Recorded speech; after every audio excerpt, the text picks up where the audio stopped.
Good evening, race fans. This is Rob from the Area 51 Racing Podcast. Coming on tonight for episode 58, season 2, the Area 51 Racing Podcast, to give my race report for this past weekend's races from Phoenix Raceway. Sorry, I usually do these on Monday night. I had a surgical procedure on Monday morning, so the past 2 days I haven't been feeling too great. So that's the reason why I wasn't on previously, so I'm on tonight. First and foremost, tonight I'm going to talk about the three series in NASCAR races this last weekend, the trucks, Xfinity, and Cup Series races.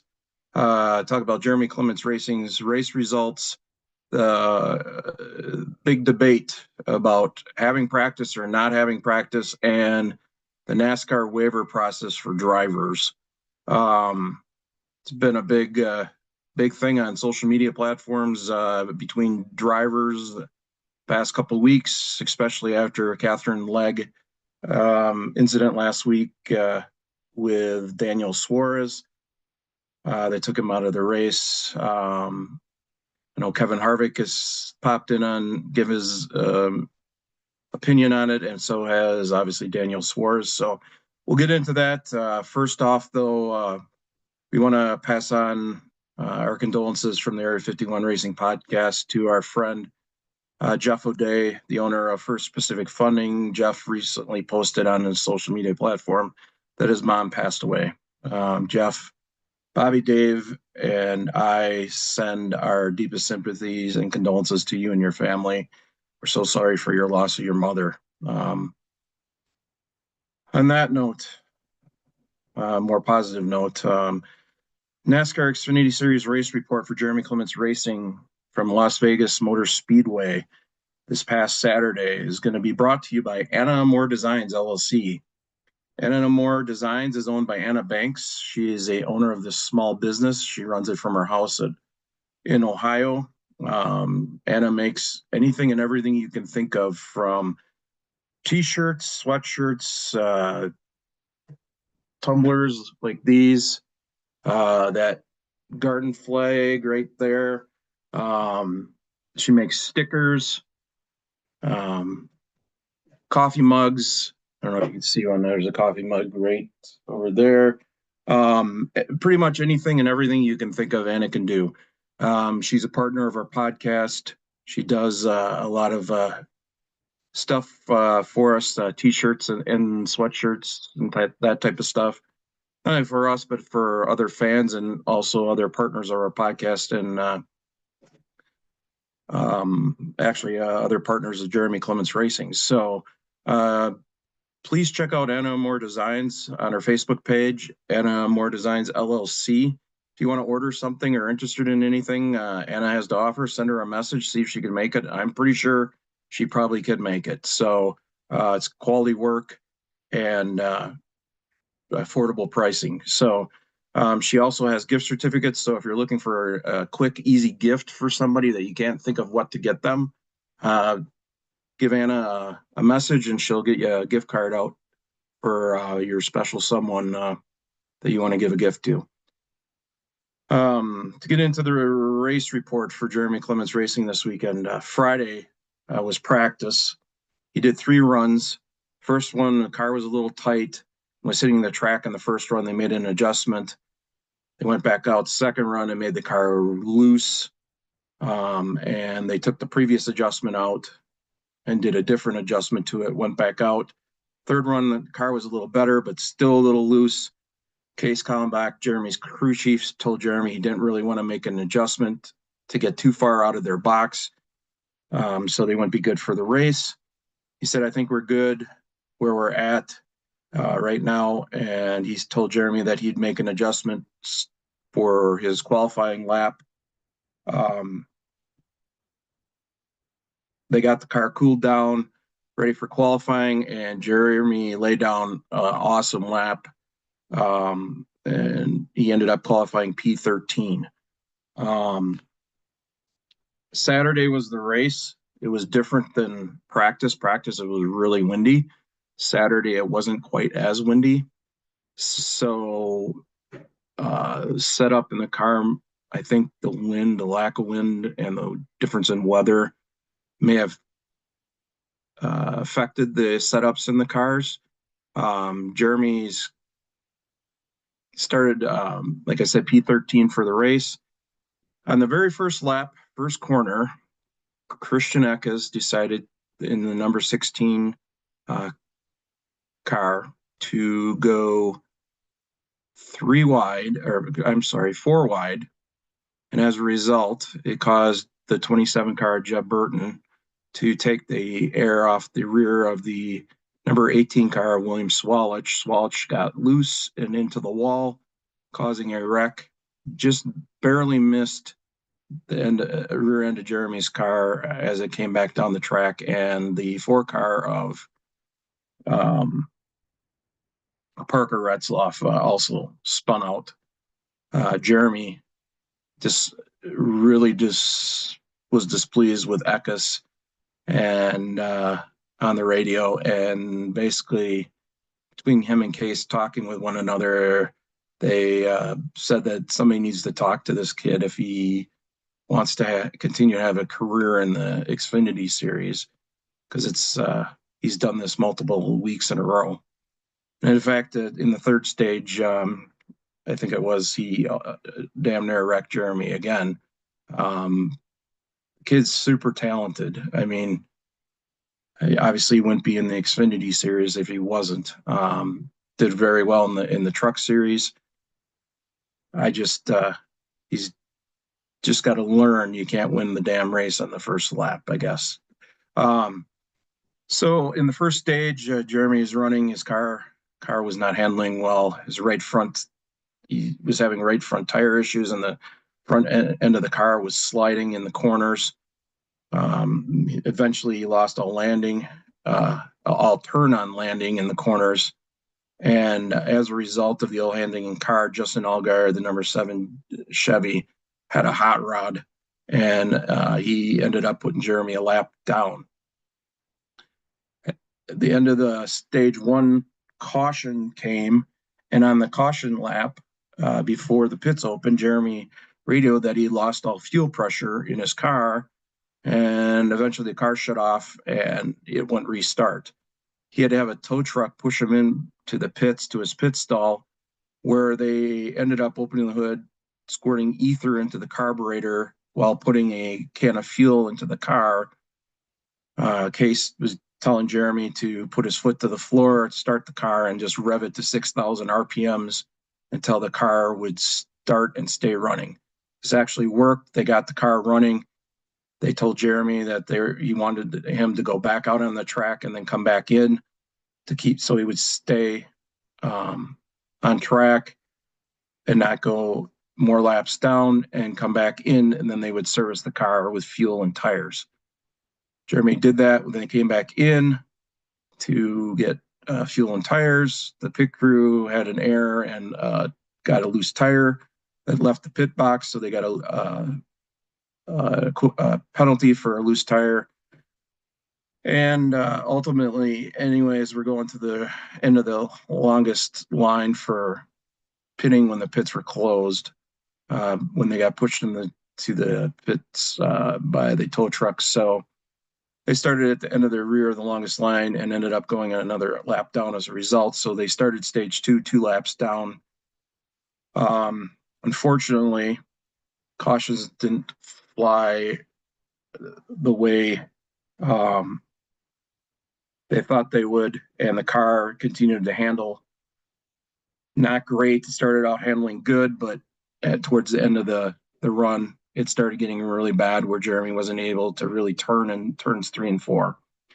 He ended up finishing stage 2 P30, 2 laps down. Stage 3, that trend continued for Jeremy. It was good at the beginning of a run, and then it got worse. Again, cautions didn't fall, and the pit strategies didn't work out. Jeremy never got a chance to get the lucky dog or take a waiver round to try to get his laps back.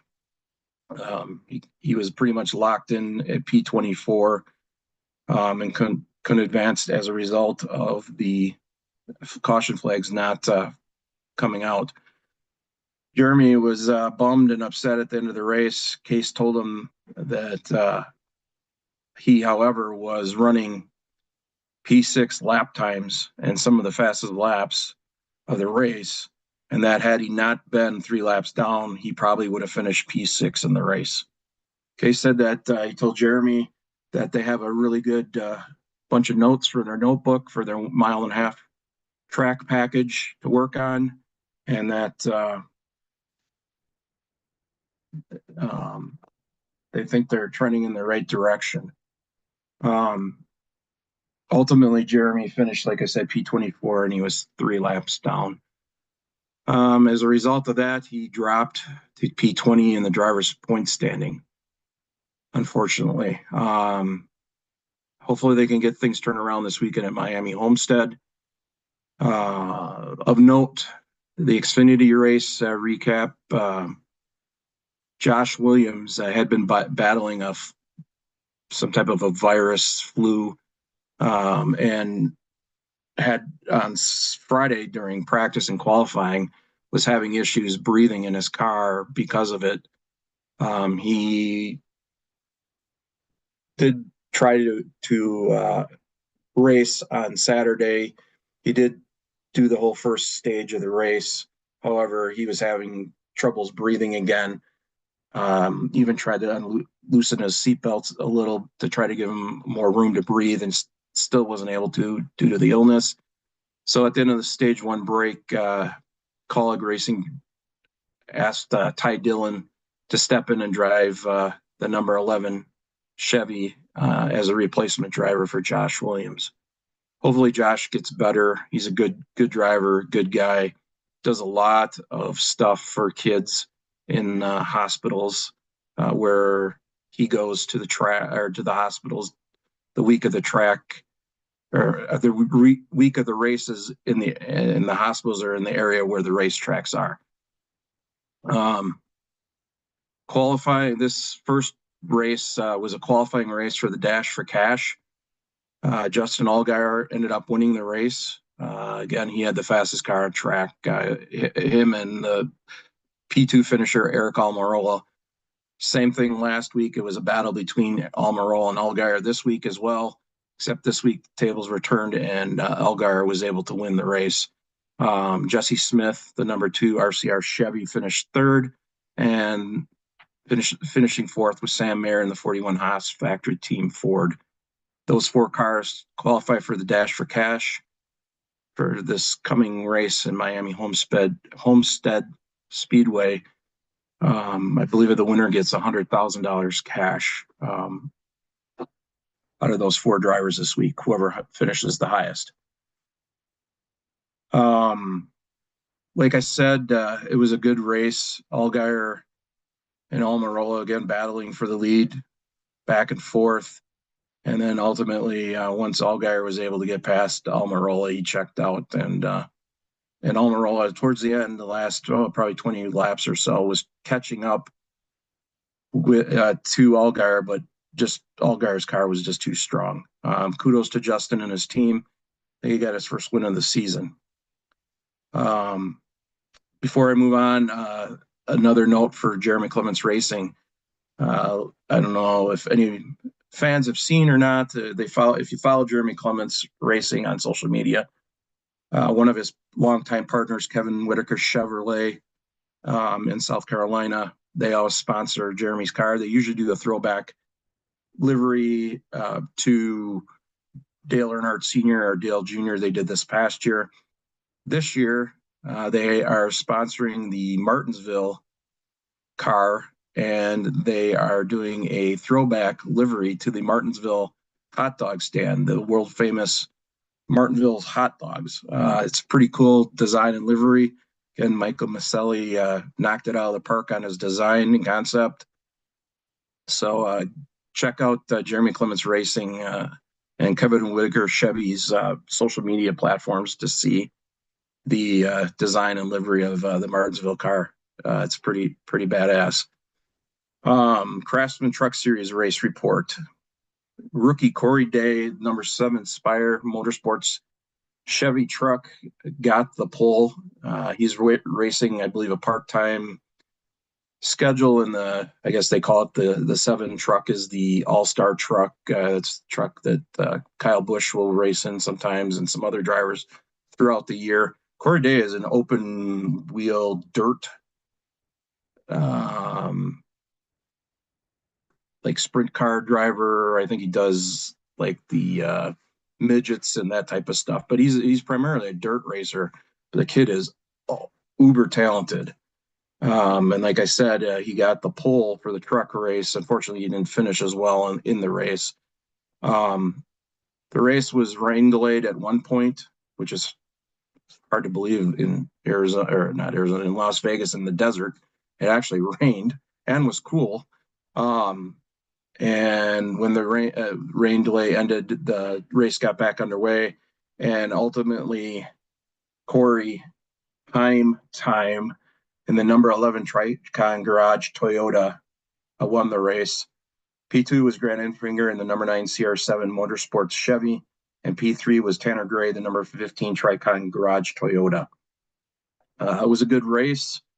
And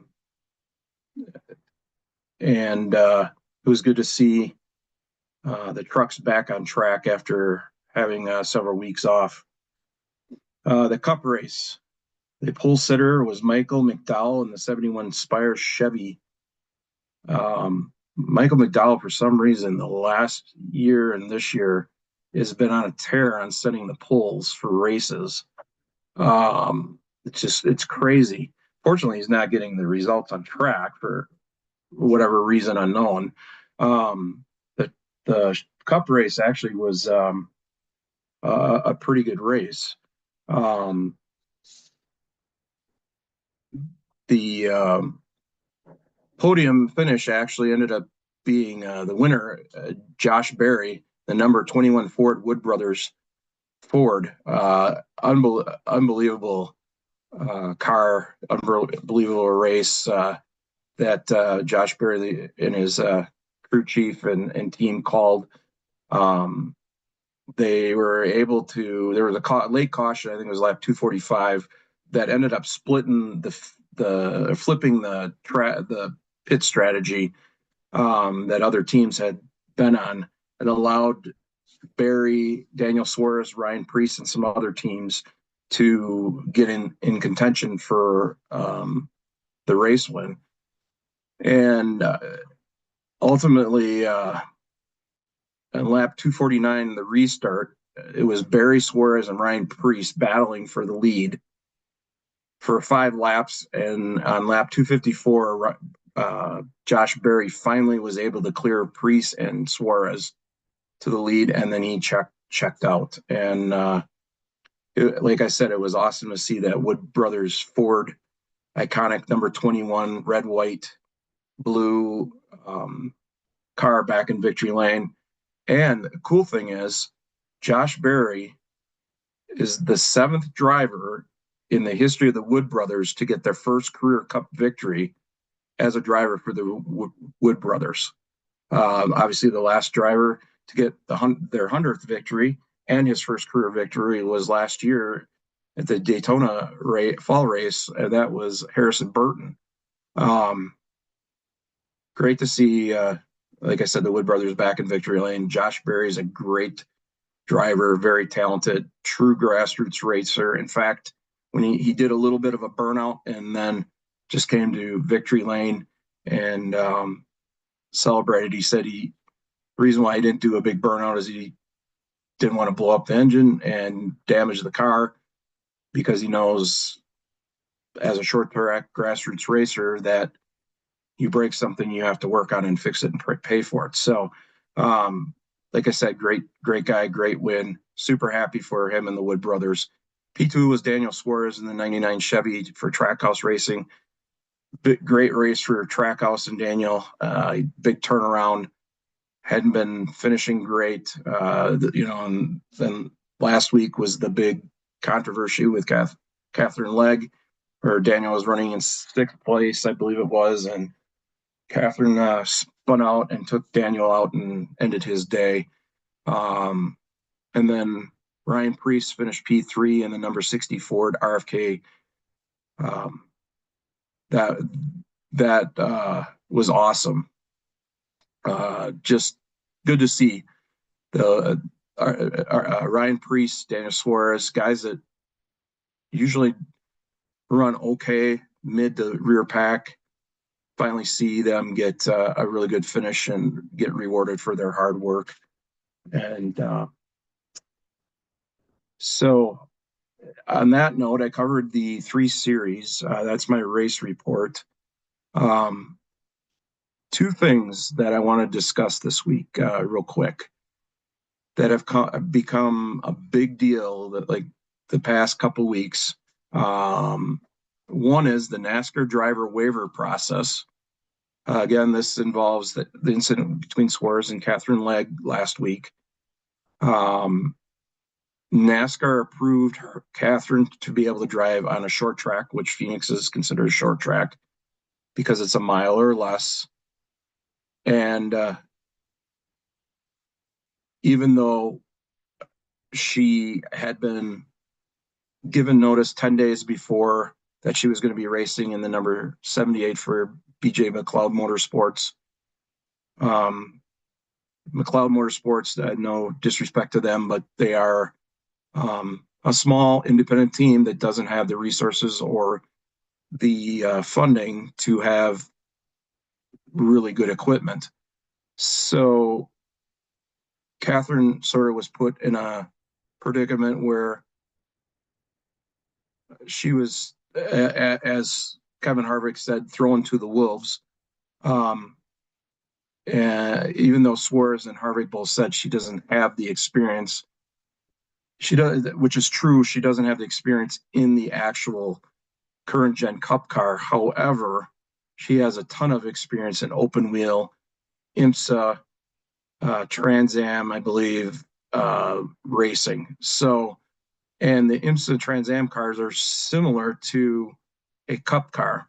However, obviously, I cannot make a informed decision, or I shouldn't say decision, statements, because I obviously have never driven any type of a NASCAR, especially a Cup car. So I can't, from my personal experience, give an opinion on that. I have to respect the opinions of Cup drivers Daniel Suarez and retired Cup driver and legend Kevin Harvick. I do understand their situation, and Suarez 100% said that he is for Catherine racing and hopes she is able to race more. It just goes into that he hopes that NASCAR gives her more of a chance to succeed. And that's where this other debate has came into recently, where teams and some drivers are asking for more practice so this type of thing doesn't happen, where you get a driver that's not really familiar with the platform that Cup is running right now in this new gen car, that they're able to get some practice, and these smaller teams get some practice, excuse me, and be able to be successful and not put themselves and other drivers in jeopardy and or ruin other drivers' races as a result of their inexperience on track in this car. So I know, like I said, was saying Daniel Suarez definitely made a statement that obviously he's from the driver diversity program. So he's all for diversity in the sport of NASCAR, and that he definitely, his opinion that he stated that she, or I should say Legg, shouldn't have been driving the car, wasn't anything to do with her as a female. It just had to do with she didn't have the experience to race the specific Cup car on the track. And as a result of that, that ended up causing her to take him out in a wreck where she spun out. That ended his day in a good finish. And I, like I said, I agree with both sides. I think she definitely has the experience. I've heard, several drivers. Mark Martin was one of them, about saying he respected Catherine Legg more after her statement in the press conference she made about being National Women's Day and not hold back and just go for it. Harvick saying during his podcast that she was thrown to the wolves, put in bad equipment. And NASCAR, what did you basically think was going to happen type thing. So I personally, if it was me, I don't know why NASCAR got rid of practice, especially with this new car. They're obviously not similar to an Xfinity car anymore, like they used to be. So anytime you get a Xfinity driver moving up to a Cup, they're two different cars now. They're not like the Xfinity was the precursor to getting to Cup, and it was an easy transition. Apparently, it's not that easy anymore from the way Harvick and Suarez described how hard these cars are to drive and control. They're much different than the Xfinity cars. So in my opinion, like I said, I think practice should be at every track. I don't understand if teams can't afford it, then it's their decision, I guess, not to practice. Then I guess I don't know. I'm not the one writing the checks. I'm not the one running the teams and stuff. But you would think, practice in the past. I had happy hour back in the day when I was growing up watching racing, and you could work on your car, get it dialed in. I mean, there's hardly any time. I mean, it's pretty rare for a car to be perfect off the hauler. And I don't know. It's just my opinion. I think to solve this issue with the waiver thing and putting drivers in positions where they're not prepared enough, I think practice would be one way to solve that problem. So that's just my opinion. We'll go from there. So thank you for listening and joining in episode 58, season 2 of the Area 51 Racing Podcast. I'm Rob. This was my race report recap for this past weekend at Phoenix Raceway. We will be live next Tuesday night, March 18th at 8 p.m. Eastern and 7 p.m. Central Standard Time. And to close out this episode, I'd like to thank our sponsors: Spartan Waste, Fox Sports Spartanburg, Harrison Spartanburg, South Carolina, Action RV, Kylie Glick Racing, Matman Designs, The Runner's Roost, Alliance Drive-Away Solutions, Anna Moore Designs, Circle B Diecast, Driven Sunglasses and Driven Trackside, Elite Towing and Recovery, High Speed Auto, Boost Pops, The Racing Warehouse and Armadillo Apparel, Belcher Cheesecake Company, Fly Form Concrete Structures, First Pacific Funding, Sherfitt Companies, Gale Beard Products, Wings, etc., Dialed In Focus Pouches by Whitetail Smokeless. Excuse me. Benzik Designs, Schatzenbach Landscaping, Enigma Tattoo Studio, and Jeremy Clements and Jeremy Clements Racing. Without all our partners, we would not be able to do this. Bobby, Dave, and I are grateful to everybody that helps us out, and also to our fans, viewers, and listeners. Again, thank you for allowing us to do this, and we all appreciate it. We'll see you next Tuesday. Thank you for joining in and listening. Have a great week. Peace.